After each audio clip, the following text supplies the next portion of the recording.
So Luca, Barnsley fall to a late defeat here, unfortunately, against Blackpool. Pretty obvious, but I can imagine you and the lads are very disappointed with that one. Yeah, it's just deflating the time of the goal.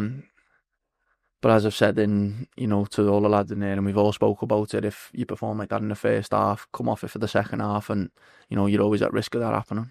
Yeah, I wanted to ask you, what did you make of the game? Because for the first half, Barnsley did pretty much everything right. They didn't quite get the goal, but things were looking really good. Probably lost control of it really in the second. Yeah, that's exactly what it was.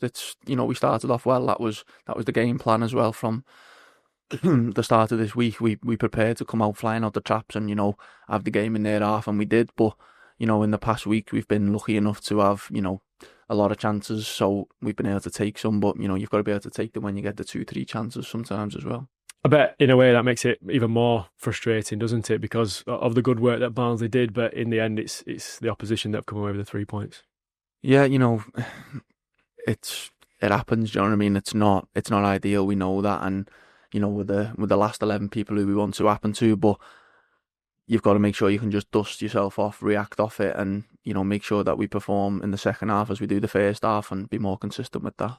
What's the morale like in the dressing room after that one? Sort of what's been said amongst the staff and players, yourself? I can imagine it's pretty downhearted in there. Definitely. Firstly, I'll touch on the morale throughout the team it's unbelievable. Do you know what I mean? From the start, with the staff, with the players, it's a great group. And when you're in there, obviously emotions are high, and people say all sorts because it's in the moment. But tomorrow we'll come in, we'll make sure that we reassess it, get everything off the gaff for the staff and stuff, and just make sure we go again and make sure we're ready for Tuesday.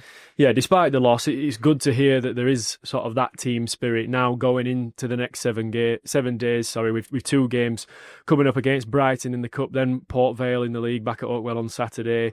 2 big games, 2 interesting ones, and a real opportunity for Barnsley to forget this one quickly. Is it that, or do you use this as fuel to try and put it right? Yeah, definitely. It's definitely fuel, because this feeling that we've all got now, you don't want in football as much as you can. You're going to get it, but you don't want it as much as you can.